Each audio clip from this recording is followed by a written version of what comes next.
Hey New Wavers, we are so excited about this session. And for those of you who don't know Becky, she's been working within the technology, sports and media industries for over 13 years. Not only is she the head of business development at LinkedIn, she's also served as the leader of the Women at Disney Employee Resource Group and is currently LinkedIn ANZ's Executive Champion for Career Transformation, which helps women and men within LinkedIn navigate and grow their careers. So welcome, Becky. I couldn't imagine any better speaker to kick off with high-performing teams. Oh, thank you. So, hi everyone. My name is Becky Dawson. Becky Tyler. I just changed my name officially, so I'm getting used to it. And I'm here today to talk to you about building high-performing teams. I have to say that for me, one of the most important things you can do as a leader, and as you go into starting your own businesses, is this idea of what talent means for you and hiring the right talent. And I think a lot of folks that particularly are starting out think a lot about, oh, I just want to hire someone who can hit the ground running and do exactly what I need them to do.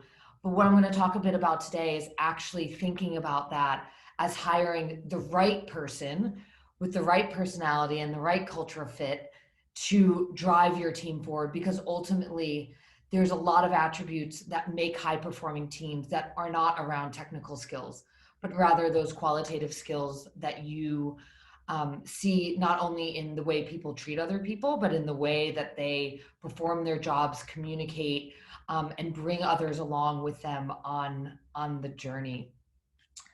So moving on, I want to talk a little bit about strong and weak. And I think these two words have sometimes very negative connotations to them, depending on how they're used.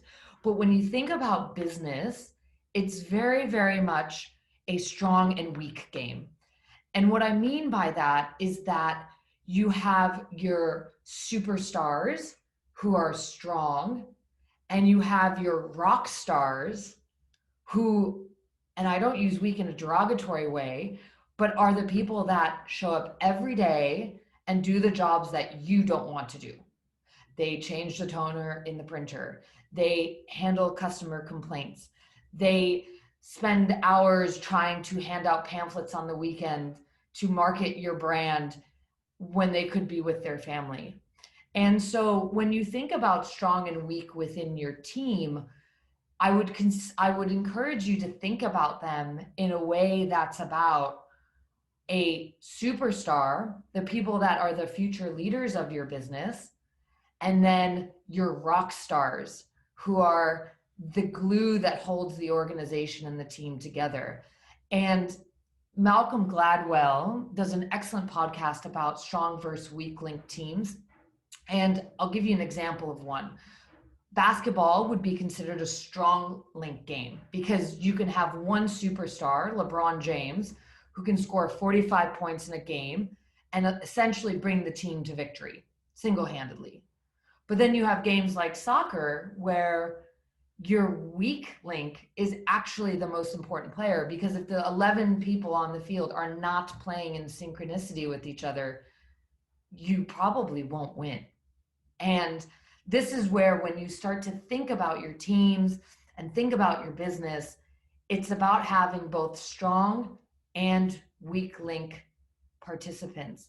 And I'm sure you've seen this on your team where, you know, the executive assistant sometimes is the most ignored person on the team, when in reality, she's probably, or he's probably, one of the most important people you can hire, because they're going to be managing your diary. They're going to be helping you every day organize what you should be doing and spending your time on.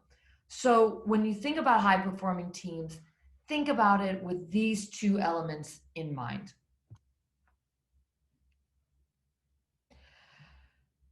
The second thing I want to discuss is this idea called the extra mile.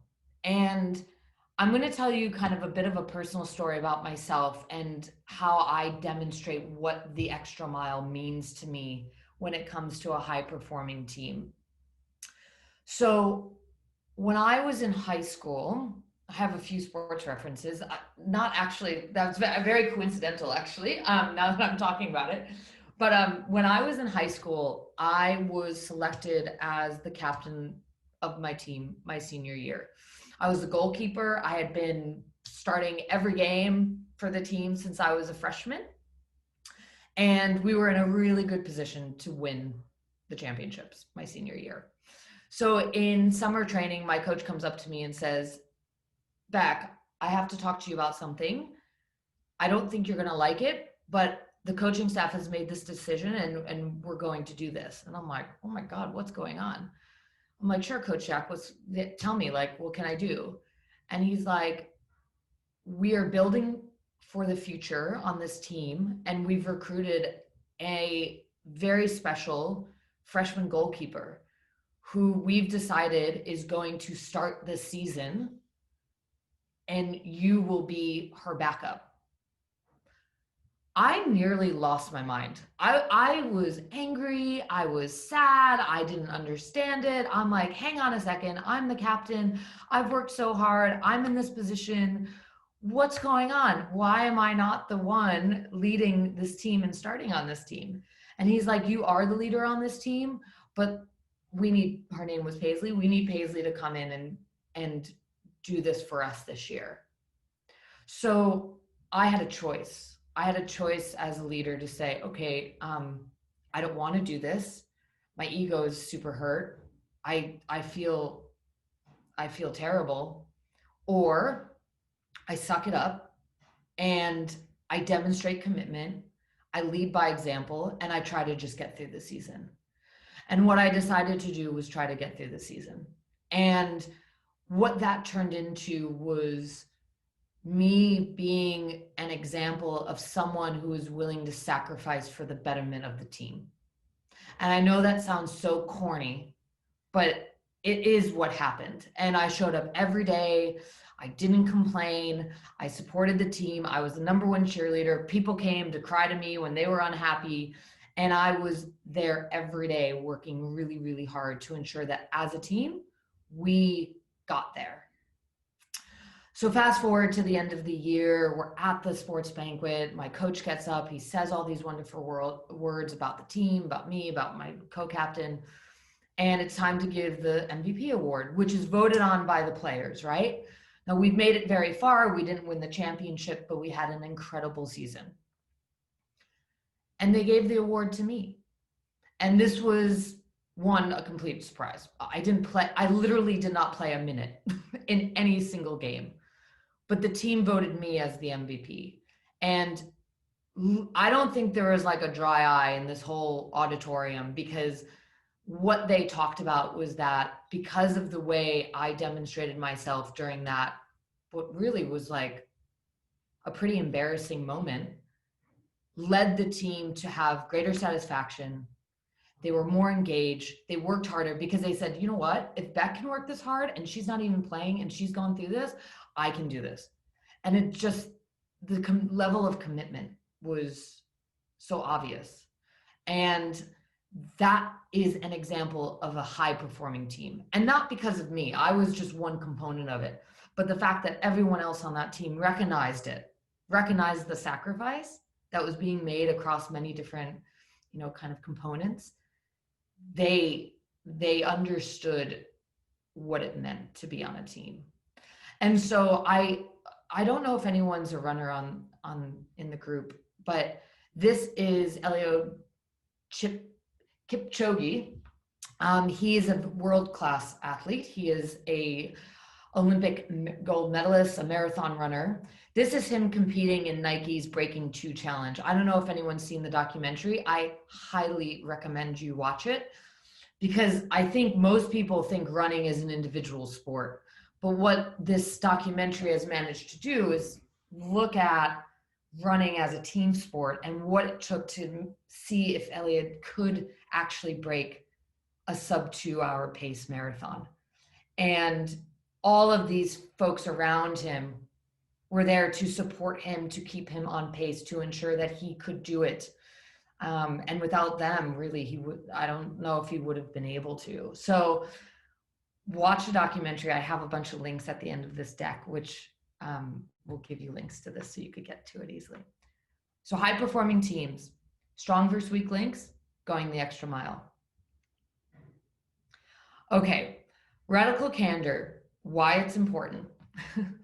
Kim Scott, who's an ex-Google CEO, does an amazing, and she's now the CEO of, ex-Google executive, and is now the CEO of Candor Inc., which talks to people about, she talks about strong versus weak links, she talks about radical candor. I love listening to her talks. And so what I'm going to talk to you about today is really what she talks about with her people, her companies that hire her to come in. So radical candor is the ability for a leader to be honest, open, and constructive with someone because they've put in the deposits and the time to make sure that that person knows when they give feedback, it's coming from a really good place. And no one, you hear feedback as an employee and you just are like, no, shut down. I'm going to get yelled at. This is not good. But really, feedback is kind of a gift. Like the only way you get better, the only way I get better, the executives get better is if they're given feedback consistently.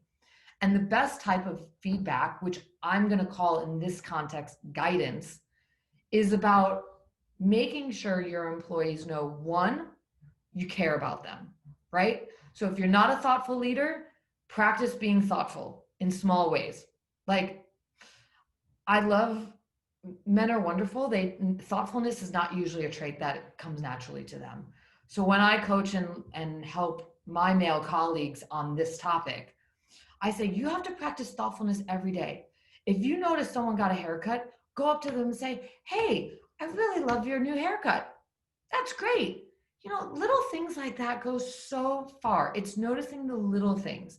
And over time, as you start to build, you know, that thoughtfulness muscle and you find your team members and you celebrate things, they start to realize this person cares about me and maybe cares about me deeply.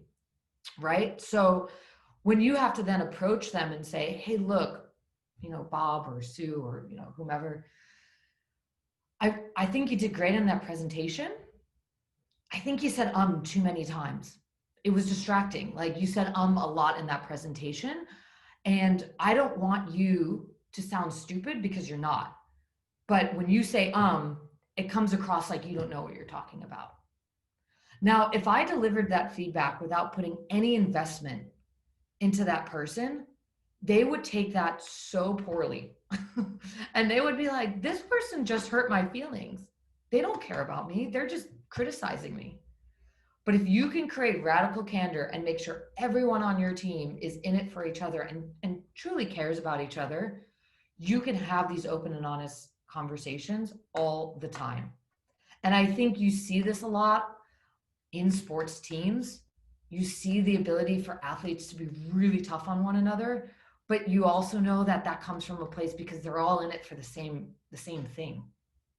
And that is where radical candor is really important. So Kim Scott talks about, she has this awesome graph that basically shows like where you fall into this radical candor space. Up at the top, I'm just gonna minimize my little thing here, if I can find it. So up at the top, the vertical axis is your care personally axis. So the more you care, the more radical this can be. And then on the horizontal axis, you have, can I not? Sorry, it's blocking part of my screen. Care personally. What does the other one say on the side, Kristen? Oh, I think you're on mute. Challenge directly. Thank you, Tash. Thanks. You're welcome. So the challenge directly access is you can care personally, right? And challenge directly, and you fall in that radical candor bucket. But if you don't care personally and you challenge directly, it's obnoxious. You're like, that guy's an asshole. And you know those people because we all have them in our lives. or that girl or whatever. So when you think about this graph, you can see also where passive aggressiveness comes in. You can care personally about someone so much, but if you never challenge them, it's just this ruinous empathy. It's just this like, I can't do this because I care so much. I don't want to hurt their feelings. It is the worst thing you could do for a teammate.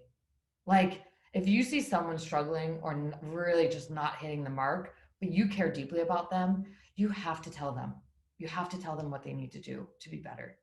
And you could do that in a way that's very, very kind and empathetic and compassionate. Which leads me to my next slide, which is about compassionate management. So the LinkedIn CEO, Jeff Weiner, talks about this often. This is one of our key pillars as a management team, which is around thinking about your people as human beings. It sounds so simple, but it's so easily forgotten, which is we all have stuff outside of work. We all have baggage. We all have relationships that may be going through tough times. Some of us have children. Some of us have ailing parents. Sometimes we just aren't in it today, right? How do you as a manager start to be compassionate to those things? Like not just you're managing an employee, but you're managing a human being, right? And I think compassionate management and radical candor fall equally into the same bucket because while they're not mutually exclusive, they do complement each other. And so how do you become a compassionate manager? You talk to your people about what's going on outside of work. Because once you start understanding what's going on with folks, you can start understanding why they may do certain things that seem unaligned with maybe the work at hand, teammates, if you're having an issue with someone on your team, why are those two not getting along? Compassionate management and approaching it with that perspective is going to help you get to the bottom of the issue, because there may be other stuff going on that they're just projecting onto people, and it has nothing to do with you or your business. So think about compassionate management, think about radical candor. Okay, so we've gone through strong and weak links, we've gone through radical candor, we've gone to self-sacrifice and going the extra mile, and compassionate management. All right, so top characteristics of a high-performing team. I'm just going to talk through each of these bullets, and then my last bullet is what I'll finish on and leave some time for questions. So what's required of you? Like, you're starting these companies, these businesses, you're going to have to hire great talent. What type of people are you going to look for? And I think before you look for these attributes in other people, you have to be doing them yourself as a team leader. So what's required of you? You're number one cheerleader. You inspire more than you drive, right? You will have moments where you have to be the executor of the project, that you have to be the one to get it done. But what ultimately you want to be is the person that inspires someone else to do that first and to go that extra mile and to self-sacrifice and to say, hey, Tash, I got this. Let me do this. You focus on that. I got this. And that's because they are inspired by you, and you've also given them the tools to know how to do it. The second one is resolving conflict and increasing cooperation. This is compassionate management, understanding what's making your employees tick. Usually it has nothing to do with the business. It doesn't. You can give them every monetary incentive on the planet, and if they just simply don't like you or don't like the work they're doing, or they don't like the team that they're working with, you're not going to get high productive team members. So think about this, think about what it is to resolve conflict and increase cooperation, and you're going to see people start to really perform. The third one, setting stretch goals, and this means sometimes sacrificing for the betterment of the team. What I mean by this is when you set a stretch target, this is usually something that people don't organically know how to do. And I'll give you an example. I came into LinkedIn. I had never worked in a tech company before. You can argue Disney was tech tech, but it's truly more content. So I joined a tech company, and all of a sudden I had to write these briefs for executives that I know how to write a brief for an executive, but not in the way that LinkedIn wrote it, right? So I had to take time out of my weekends at night when I wasn't doing my day job to learn how to do these things. And for me, these are all stretch goals, right? And you set your team up for these. You talk about what it is, what's going to be needed to succeed, what's going to be needed for that person to get to the next level. Or if they're one of your rock stars, how do you keep them happy in their level? Maybe they don't want to be management. Maybe they just want to be the front desk and office manager. That's great. How do you keep them motivated? What are their stretch goals? So these are things to think about. Not everyone wants to be a superstar. Some people just love doing what they do, and that's great, and you need both. The fourth one is communicate everything. If people don't know what's going on, if they don't know the vision and the direction of your company, no one's going to know what to do. So unless you're telling them, they're just going to assume that what they're doing is right. So over communicate, don't keep secrets. Be an open book. Let them know how the company is performing. If you've had a tough quarter, let them know. If you're struggling personally, let them know. People want to feel that they are in it for something bigger than just themselves. So communicate that vision, communicate that direction, and make sure that that's done consistently over time. Be trusted and compassionate to one another, right? You should equally be able to share someone with something to someone and know that that won't leave that person if you ask them not to tell to someone, and vice versa. If someone comes to you on their team and says, I'm having this issue, I don't know how to deal with it, I'm really embarrassed, you need to be trusted and compassionate to that person and recognize where lines are drawn so you can build that respect and trust amongst everyone. Yeah. And then the last one, and this is actually one of my personal values, is living with integrity. I can't tell you the amount of times that I don't hear integrity come up when it comes to teams. And it is probably one of the most important things. So what is the definition of integrity? It's the quality of being honest and having strong moral principles. An example of this would be, you're dealing with a customer. One of your team members has a conversation with someone on the customer side that makes them feel really, really uncomfortable. Maybe something was said, maybe something was done. You as a leader now have to make the decision on how you're going to handle this. The integrous thing to do would be to seek all the facts, understand the situation, talk to your team member. If your team member is really feeling like something bad happened, you have a choice to make. Do you continue working with that customer even though they're 50% of your overall revenue? Or do you say, you know what, I'm sorry, I can't work with someone that does this stuff. This is living with integrity. And if you can find people that think about themselves and their business in this way, while you may have to say and walk away from certain things sometimes, you will have a more effective, honest, trusting, committed team than anyone else out there, and you will do better in the long run. So living with integrity is also something you can hire for.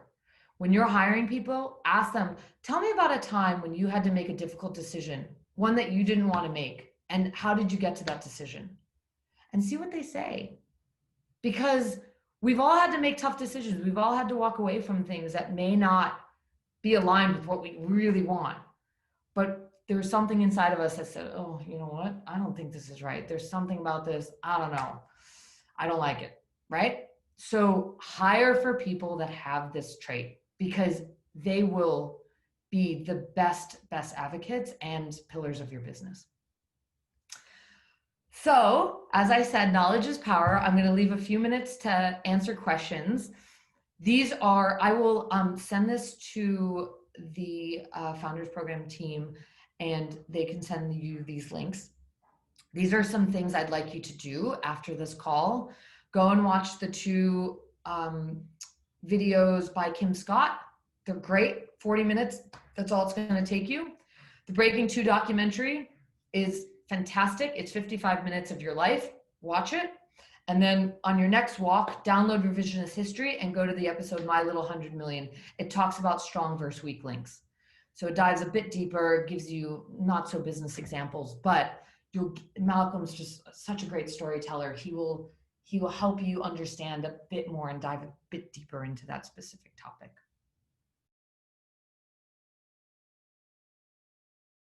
All right, we have one question in the chat from Diane. Was the live-in integrity associated with choosing customers? Diane, it's both. So when you think about integrity as part of your moral compass, it's the ability to choose things that align with your goals and principles, right? Like if you're someone that believes very strongly in you should go for a swim every day, and that's a moral principle of yours, then when in your life would you not do that? And why? I think that's how you also should think about it with customers. Like you want to be associated with customers that have similar values as you do. For example, LinkedIn does not work with partners that scrape our data off our site. We just fundamentally won't do it. Like that is not how those are not people we want to work with. And I think equally with high performing teams, you don't want to hire someone that previously, you know, I'm trying to think of something off the top of my head, you know, that previously stole from a company, right? Like you wouldn't hire that person into your business. So it's like, what are your moral values and principles as an organization in this business that you're starting? And how do you find people with similar and like-minded morals and visions and values? Awesome. Thank you, Diane. Great question. Can I go? Chai, yeah, please. Thanks. Thanks, Becky, for that inspiring kickstart to the program. I think that was wonderful, and it emphasized so much on teamwork, and that is what we need right now. And my question to you was more about, you know, there are times where we find ourselves in these difficult situations, which you spoke about, and you get anxious and frustrated, and you just want to walk away from a situation. And what do you do then? How do you calm yourself down and, you know, stay and come back with a positive sort of reciprocation rather than, you know, more like how do you remain calm during such a situation? That is like the question I've been trying to answer my whole life. So it's a good one.